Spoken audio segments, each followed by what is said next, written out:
Assalamualaikum warahmatullahi wabarakatuh. Bismillahirrahmanirrahim. Alhamdulillah, sahabatku sekalian, tindak pidana kekerasan seksual yang terjadi di masyarakat telah menimbulkan dampak luar biasa terhadap korban. Dampak tersebut meliputi penderitaan fisik, mental, kesehatan, ekonomi, dan sosial, serta sangat mempengaruhi hidup korban. Berdasarkan pasal 1 angka 1 Undang-Undang Nomor 12 Tahun 2022 tentang tindak pidana kekerasan seksual, yang dimaksud dengan tindak pidana kekerasan seksual adalah segala perbuatan yang memenuhi unsur tindak pidana sebagaimana diatur dalam undang-undang ini dan perbuatan kekerasan seksual lainnya sebagaimana diatur dalam undang-undang sepanjang ditentukan dalam undang-undang ini. Substansi dalam undang-undang tindak pidana kekerasan seksual bertujuan untuk mencegah segala bentuk kekerasan seksual, menangani, melindungi, dan memulihkan korban, melaksanakan penegakan hukum, dan merehabilitasi pelaku, mewujudkan lingkungan tanpa kekerasan seksual, dan menjamin ketidakberulangan kekerasan seksual. Tindak pidana kekerasan seksual ini terdiri atas pelecehan seksual non-fisik. Pelecehan seksual secara non-fisik ini bisa berupa pernyataan, gerak tubuh, atau aktivitas yang tidak patut dan mengarah kepada seksualitas dengan tujuan merendahkan atau mempermalukan. Pelaku pelecehan seksual non-fisik ini bisa dipidana jika ada aduan dari korban atau masuk dalam delik aduan. Sanksi bagi setiap orang yang melakukan perbuatan seksual secara non-fisik ini terdapat dalam pasal 5 dengan sanksi berupa pidana penjara paling lama 9 bulan dan atau pidana denda paling banyak 10 juta rupiah. Kemudian jenis tindak pidana kekerasan seksual lainnya yaitu pelecehan seksual secara fisik. Pada pasal 5 huruf A Undang-Undang Nomor 12 Tahun 2022 tentang tindak pidana kekerasan seksual, pelecehan seksual fisik ini jika ditujukan terhadap tubuh, keinginan seksual, dan atau organ reproduksi dengan maksud merendahkan harkat dan martabat seseorang berdasarkan seksualitas dan atau kesusilaannya yang tidak termasuk dalam ketentuan pidana lain yang lebih berat, maka pelaku dipidana dengan pidana penjara paling lama 4 tahun dan atau pidana denda paling banyak 50 juta rupiah. Tindak pidana kekerasan seksual secara fisik pada pasal 5 huruf A ini merupakan delik aduan, dan ketentuan ini tidak berlaku bagi korban penyandang disabilitas atau anak. Pada pasal 5 huruf B, jika perbuatan kekerasan seksual secara fisik dengan maksud menempatkan seseorang di bawah kekuasaannya secara melawan hukum, baik di dalam maupun di luar perkawinan, maka pelaku dipidana dengan pidana penjara paling lama 12 tahun dan atau pidana denda paling banyak 300 juta rupiah. Kemudian kekerasan seksual berupa pemaksaan menggunakan alat kontrasepsi.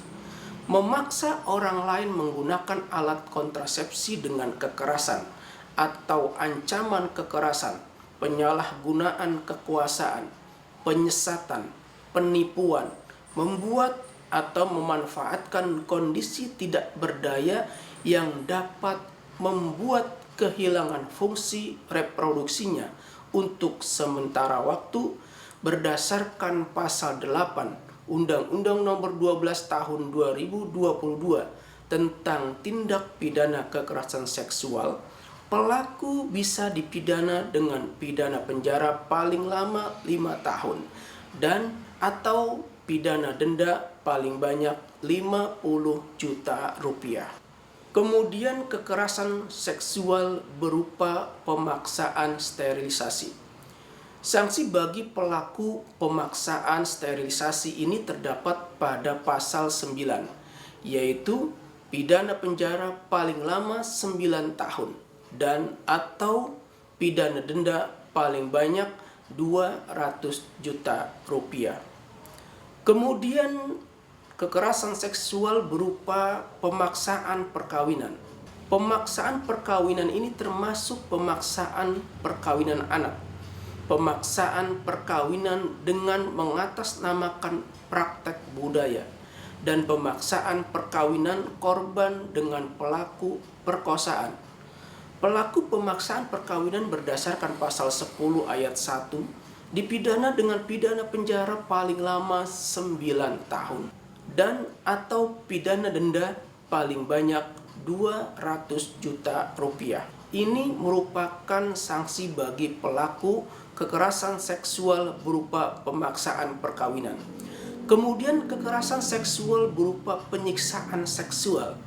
Penyiksaan seksual ini seperti melakukan kekerasan seksual terhadap orang dengan tujuan intimidasi untuk memperoleh informasi atau pengakuan dari orang tersebut atau pihak ketiga, melakukan persekusi atau memberikan hukuman terhadap perbuatan yang telah dicurigai atau dilakukannya, dan atau mempermalukan atau merendahkan martabat atas alasan diskriminasi dan atau seksual dalam segala bentuknya. Berdasarkan pasal 11, pelaku penyiksaan seksual dipidana dengan pidana penjara paling lama 12 tahun dan atau pidana denda paling banyak 300 juta rupiah. Kemudian kekerasan seksual berupa eksploitasi seksual. Eksploitasi seksual ini dengan maksud untuk mendapatkan keuntungan atau memanfaatkan organ tubuh seksual atau organ tubuh lain. Berdasarkan pasal 12, pelaku bisa dipidana dengan pidana penjara paling lama 15 tahun dan atau pidana denda paling banyak 1 miliar rupiah. Kemudian jenis kekerasan seksual berupa perbudakan seksual. Sanksi bagi pelaku perbudakan seksual berdasarkan pasal 13, pelaku bisa dipidana dengan pidana penjara paling lama 15 tahun dan atau pidana denda paling banyak 1 miliar rupiah. Kemudian jenis kekerasan seksual lainnya yaitu kekerasan seksual berbasis elektronik. Kekerasan seksual berbasis elektronik ini yaitu melakukan perekaman dan atau mengambil gambar atau tangkapan layar yang bermuatan seksual di luar kehendak atau tanpa persetujuan orang yang menjadi objek perekaman atau gambar atau tangkapan layar. Kemudian mentransmisikan informasi elektronik dan atau dokumen elektronik yang bermuatan seksual, melakukan penguntitan dan atau pelacakan menggunakan sistem elektronik untuk tujuan seksual. Maka berdasarkan pasal 14 ayat 1, pelaku kekerasan seksual dapat dipidana dengan pidana penjara paling lama 4 tahun dan atau pidana denda paling banyak 200 juta rupiah. Kekerasan seksual berbasis elektronik ini merupakan delik aduan, kecuali korban adalah anak atau penyandang disabilitas. Apabila melakukan perekaman dan atau mengambil gambar atau tangkapan layar serta mentransmisikan kekerasan seksual dilakukan demi kepentingan umum atau untuk pembelaan atas dirinya sendiri dari tindak pidana kekerasan seksual, tidak dapat dipidana.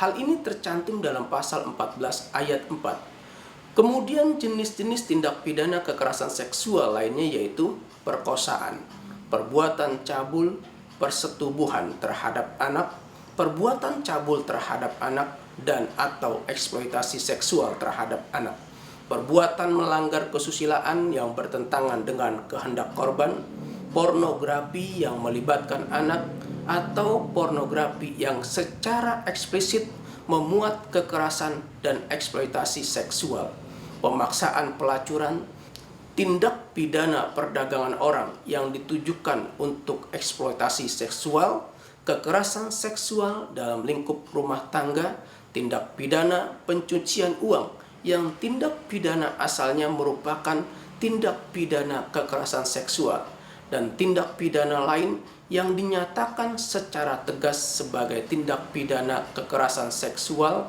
sebagaimana diatur dalam ketentuan peraturan perundang-undangan. Sahabatku sekalian, demikian sedikit tentang jenis dan sanksi bagi pelaku tindak pidana kekerasan seksual berdasarkan ketentuan Undang-Undang Nomor 12 Tahun 2022 tentang tindak pidana kekerasan seksual.